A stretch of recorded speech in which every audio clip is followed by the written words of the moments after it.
ओं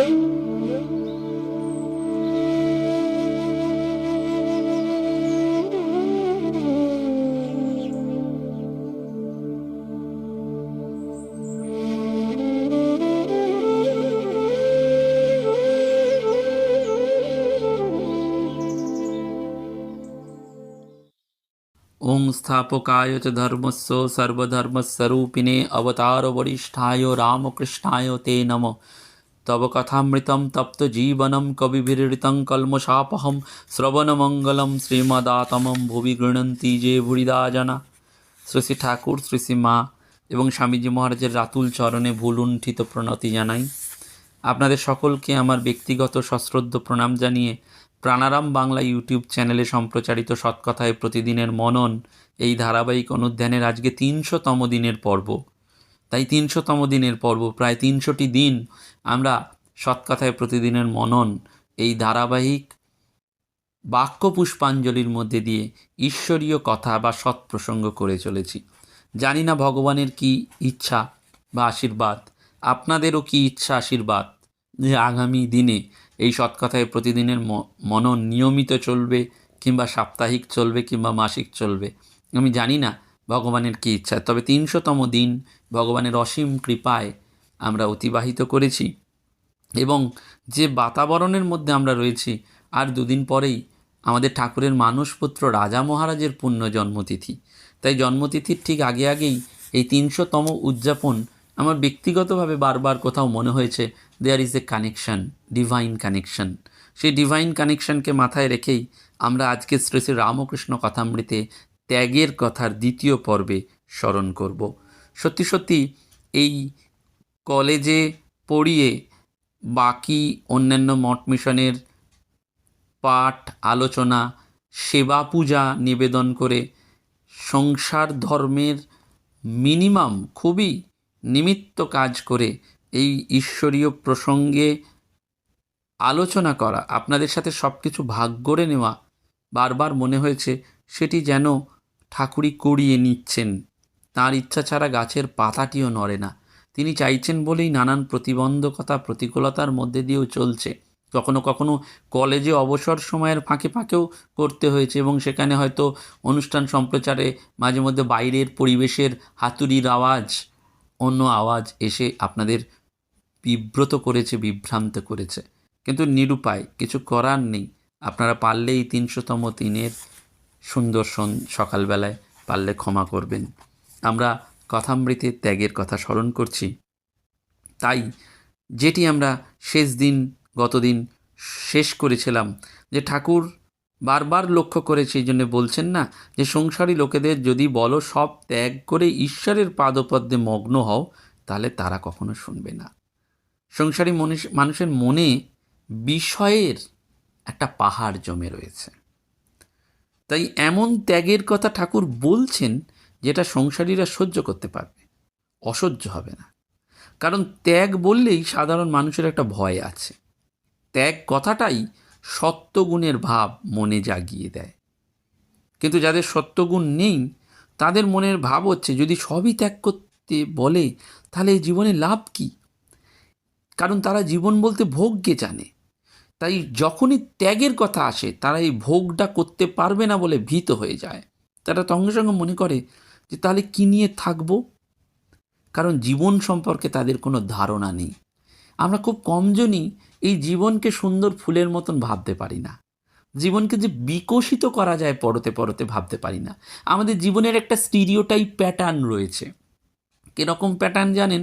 আমাদের প্যাটার্নটা এরকমই যে তোমাকে ছোট থেকে বাবা মা মানুষ করবে, স্কুলে যাবে, কলেজে পড়বে, ডিগ্রি নেবে, তারপর চাকরির জন্য দৌড়বে, চাকরিতে প্রতিষ্ঠা লাভ করে কয়েকদিন একটু ঘুরে বেড়াবে, তারপরেই বিবাহ করবে, তারপরেই ছেলে পুত্র কন্যা মানুষ করবে, সংসার যাবে, ডিএ টিএ নিয়ে আন্দোলন করবে, বারবার ভাববে, তারপর পাসবুকটা আপডেট করবে। এই করতে করতেই দেখবে তোমার জীবনে 60 বছর 70 বছর হয়ে গেল। রিটায়ারমেন্টের যে টাকা পাবে সেটা নিয়ে তুমি তখন কোথায় ইন্টারেস্ট বেশি, কোথায় ডিপোজিট করবে সেটা নিয়ে ভাববে, একটু চা খাবে, একটু ধর্মকর্ম করবে, তারপরে একদিন ফুস করে বাতি নিভে যাবে। জীবনের যে একটা বিস্তীর্ণ মাপকাঠি রয়েছে, একটা প্যানোরামিক ভিউ রয়েছে, একটা বৈচিত্র্য রয়েছে, সেটা অনেকেই জানে না, এবং সেই জন্য ত্যাগ বললেই তারা ভয়ের বিভীষিকা দেখে, সেই জন্য তারা ভয় পায়। মূলত তারা পুজো পাঠ ধ্যান ধ্যান করে একটু পুণ্য অর্জন করার জন্য, কিন্তু যেই তারা শোনে যে ভগবানকে পেতে গেলে ভোগ সুখ ত্যাগ করতে হবে, তখন তারা ভয় পেয়ে যায়। সেই জন্য বারবার বলা হয় যে আমাদের ভগবান যদি ভোগ বৃদ্ধির জন্য হয় তাহলে আমরা আছি, ভগবানকে আমরা উপায় হিসাবে ব্যবহার করি বা করতে ভালোবাসি, উদ্দেশ্য নয়। ঠাকুর বলছেন ভগবান লাভ উদ্দেশ্য। দুটি জিনিস ধর্মে রয়েছে, একটা উপায় আর একটা উদ্দেশ্য। যে ভগবানকে উদ্দেশ্য করে তার কাছে কিন্তু এই পুজো জপ তপ মানসিক করা, আমার রোগ ভালো করে দাও, চাকরি ভালো করে দাও, এটা থাকে না। কিন্তু যে ভগবানকে উপায় বলে মনে করে তার কাছে কিন্তু এই পুজো দান ধ্যান, এই মানসিক করা, ছেলেকে ভালো করে দাও, মেয়ের বিয়ে দিয়ে দাও, এই। তাই ভগবানকে সাধারণ সংসারী মানুষ উপায় হিসাবে ব্যবহার করে বা করতে ভালোবাসে। আমাদের নিজেদের শক্তিতে যেটা সম্ভব নয়, যদি ভগবানের শক্তিতে সেটা হয়ে যায় তাহলে সে ভোগ সুখ করে লালায়িত হয়। সেই জন্য ভগবানের পুজো পাঠ উৎসব করতে তারা খুব রাজি থাকে। কিন্তু ত্যাগ অর্থে ভোগ সুখ ত্যাগ হলে সেটা তারা মানতে পারে না। ঠাকুর জানতেন এদের সংখ্যাই সংসারে বেশি, তাই ঠাকুর সুগার কোটেড পিলের মতন ত্যাগকে রইয়ে সইয়ে নানানভাবে বলেছেন, যাতে একেবারে মুখ ফিরিয়ে আমরা না থাকি। তাই নিজেই একদিন গেয়েছেন, এসে পড়েছি যে দায়, সে দায় বলবো কায়, যার দায় সে আপনি জানে, পর কি জানে পরের দায়। অর্থাৎ ঈশ্বর দায়ে পড়েই এই অবতারে হয়ে এসেছেন, তার নিজের দায় এটা মানুষকে উদ্ধার করার জন্য। কেশব সেনের সাথে নৌকো বিহারে গেছেন শ্রীরামকৃষ্ণ। ওই একই কথা ব্রাহ্মভক্তরা প্রশ্ন করেছেন ঠাকুরকে, মহাশয় সব ত্যাগ না করলে ঈশ্বরকে পাওয়া যাবে না? অর্থাৎ তাদের মনের ভাব এইরকম যে টাকা পয়সা, স্ত্রী পুত্র, বিষয়, এত স্বাদের সংসার, এ সবই ছেড়ে দিতে হবে, তা না হলে কি ঈশ্বরকে পাবো না? ওজনে কোনটা বেশি, সংসার না ঈশ্বর? আমরা লাভ তো সংসার ভোগেই জানি, কিন্তু ঈশ্বর পেলে কি লাভ হয় সেটা জানি না। তাই সংসারের প্রলোভনের তুলনায় ঈশ্বর অকিঞ্চিৎকর মনে হয়। সেই জন্য আমরা বলি সংসার রেখেই যদি ঈশ্বরকে পাওয়া সম্ভব হয়, যদি কিছু বলেন সামান্য কিছু ত্যাগ, তাহলে ভেবে দেখতে পারি, কিন্তু সেটা কিভাবে করতে হবে ঠাকুরকে জিজ্ঞেস করছেন। ভোগ এবং ত্যাগ দুটো সম্পূর্ণ বিপরীত যে অর্থবহ, সেটা আমাদের ধারণাই হয় না। আমরা ওই একটু দান করলাম, একটু তীর্থে গেলাম, একটু দৈহিক কষ্ট করে মহোৎসব করলাম, অনেক লোককে খাওয়ালাম, স্কুল হাসপাতাল করলাম, এসবের মধ্যে তো ত্যাগ অবশ্যই আছে। এতে কি হয় না? ব্রাহ্মভক্তের মনের ভাব বুঝতে ঠাকুরের অসুবিধে হলো না। তিনি বুঝলেন এও করো ও করো, এরকম একটা পথ বাতলে দিলে ওদের সুবিধে হয়। ঠাকুর নিজে জাত সাপ, তাই যখন ধরেছেন তখন ছাড়বেন না। নিজেই বলে ফেললেন, হাসপাতালে নাম লেখালে অসুখ না সারা পর্যন্ত ডাক্তার সাহেব রুগীকে ছাড়েন না। রামকৃষ্ণ সেই ডাক্তার, তিনি ছাড়াবার জন্য অবতার হয়ে আসেননি, এসেছেন রোগ সারানোর জন্য। তাই সহাস্যে তিনি বললেন, না গো, তোমাদের সব ত্যাগ করতে হবে কেন? তোমরা রসে বসে আছো, সাড়ে মাতে। সকলের খুব হাসি, তোমরা বেশ আছো। কথা শুনেই সকলের খুব হাসি, তাদের ভাব খুব শান্ত হলো। তারা বলল, আমাদেরও হবে? রসে বসে আছো, ঠাকুর এটি বললেন। অর্থাৎ সংসারের রসে মগ্ন থেকেও ঈশ্বরকে পাওয়া যাবে। ঈশ্বর চাইব কিন্তু একেবারে কিছু ছাড়বো না, তা তো হয় না। এবারে আপনি বলুন, বেশ শুনতে লাগছে, সব ছাড়ার যখন কথা নেই, সাড়ে মাতে যখন থাকার কথা বলছেন, তখন কি কি ছাড়তে হবে? সাড়ে মাতে থাকা মানে সংসারেও থাকো, ঈশ্বরকেও ধরো, একটাতে মেতে যেও না। তোমরা সংসারে তো আছোই, আমি সংসারে সব ছেড়ে ঈশ্বরে পুরোপুরি মাততে বলছি না। হাত বাড়িয়ে ছুঁয়ে থাকো, ছেড়ে থেকো না ঈশ্বরকে। নিজেই নিজের কথা দিয়ে বলছেন, আমাকে দেখে ভয় পেও না, আমার জীবন, আমার কর্ম, আমার ধর্ম সব নজিরের জন্য, সকল ভাবের সকল স্তরের মানুষের জন্য। নকল খেলা জানো, আমি বেশ কাটিয়ে জ্বলে গেছি, আমার ঈশ্বর বই আর কিছু ভালো লাগে না। কিন্তু তোমরা শেয়ানা, দুটোতে আছো, আমার ওই একটা, তাই তোমরা আমার মতন জ্বলে যাও নাই। ঠাকুর মন বুঝে কথা বলতে পারতেন, লোককে টানতে পারতেন নিজের পথে।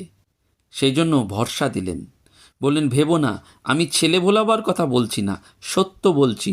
সংসার করছো তোমরা, তাতে কোনো দোষ নেই, তবে ঈশ্বরের দিকে মন রাখতে হবে।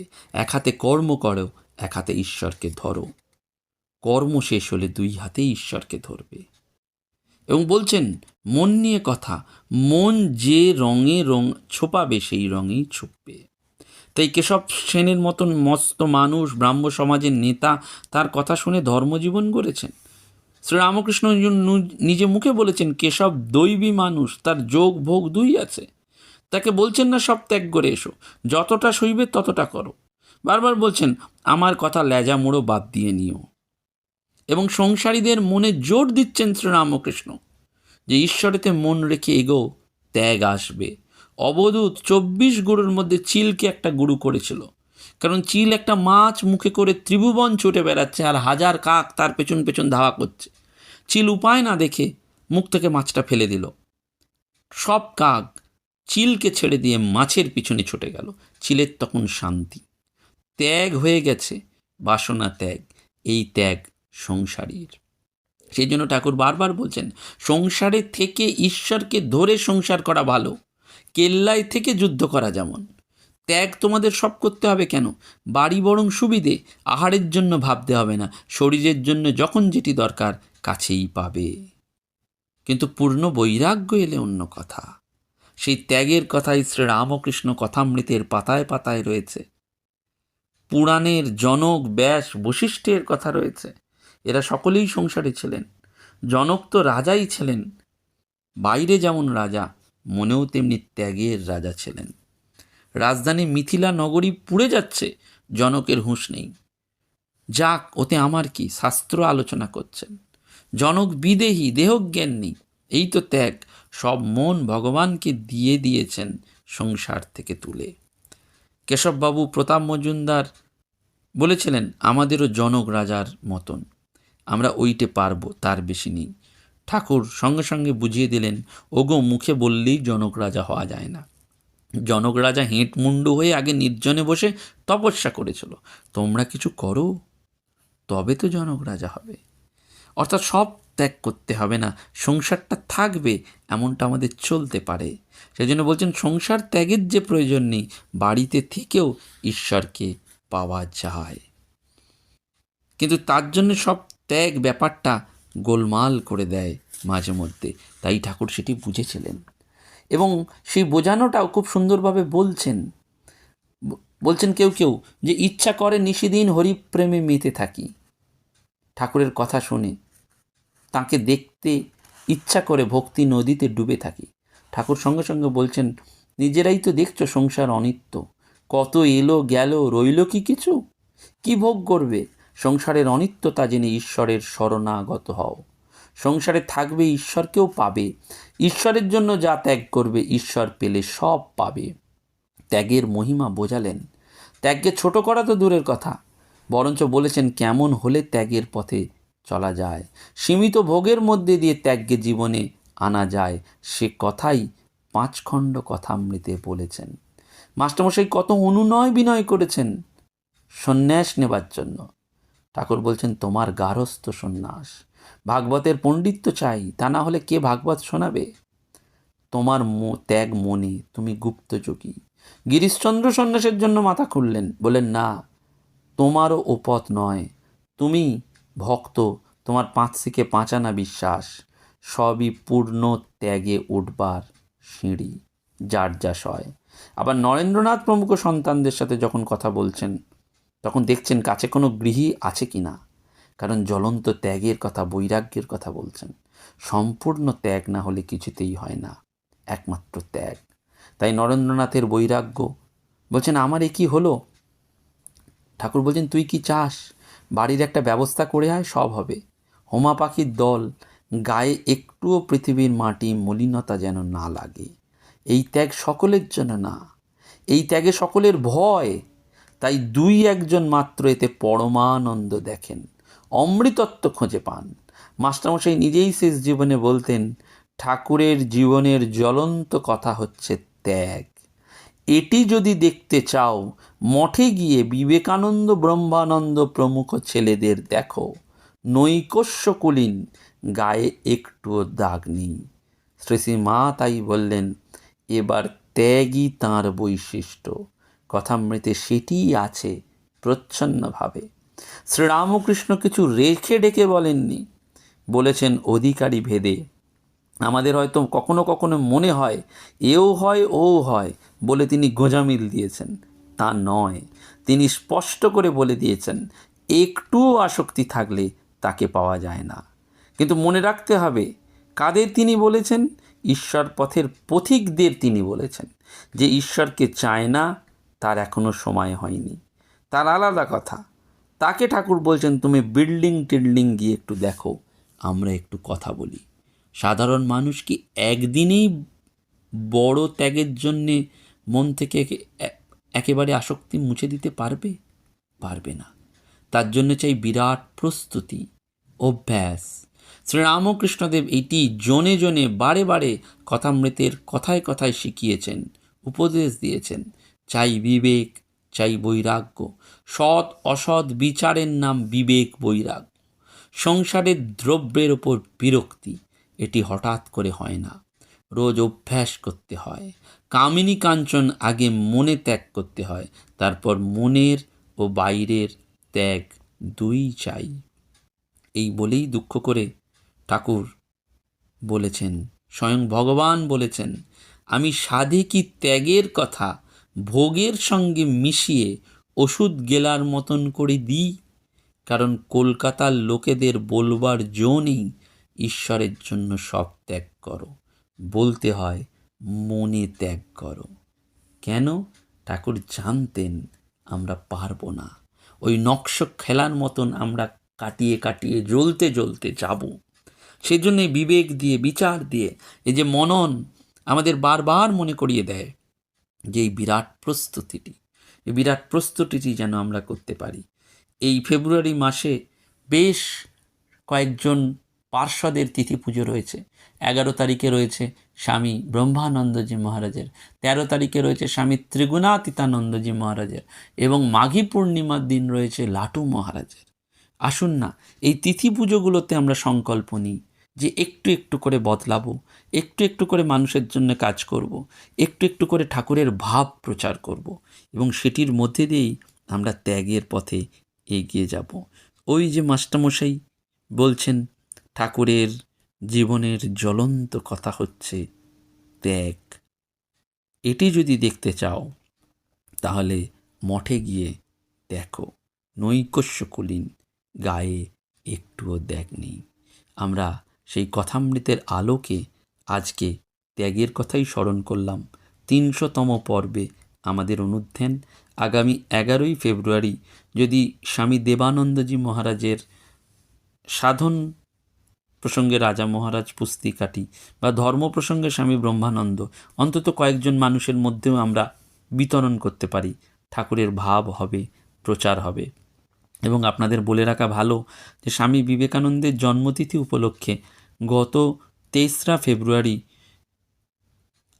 একটি বিশেষ ক্ষমতা সম্পন্ন, অর্থাৎ আজকাল তো কাউকে প্রতিবন্ধী বলে না, কিন্তু সেই বধির এবং দৃষ্টিশক্তিহীন বাচ্চাদের বিদ্যালয়ে গিয়েছিলাম। আপনাদের নিবেদনে জানাই যে তাদের বিদ্যালয়ে একটি স্মার্ট ক্লাসরুমের স্মার্ট বোর্ডের দরকার। যদি কোনো সহৃদয় ব্যক্তি আমার সাথে যোগাযোগ করেন 9432202175, তাহলে অন্তত 5 জন মিলেও আমরা যদি ভাগ করে নিতে পারি একটা স্মার্ট বোর্ড, তাহলে ওই দৃষ্টিহীন বধির বাচ্চাদের অনেক উপকার হবে। 100 জন বাচ্চা রয়েছে, তাদের পাশে আমরা দাঁড়াই না, সেটি তো শ্রীরামকৃষ্ণ পূজা। এটাও তো একটা ত্যাগ। তাদের জন্য আমাদের সঞ্চয় থেকে কিছুটা অন্তত তাদের নিবেদন করা। নমস্কার, ধন্যবাদ। প্রাণারাম প্রাণারাম প্রাণারাম প্রাণারাম প্রাণারাম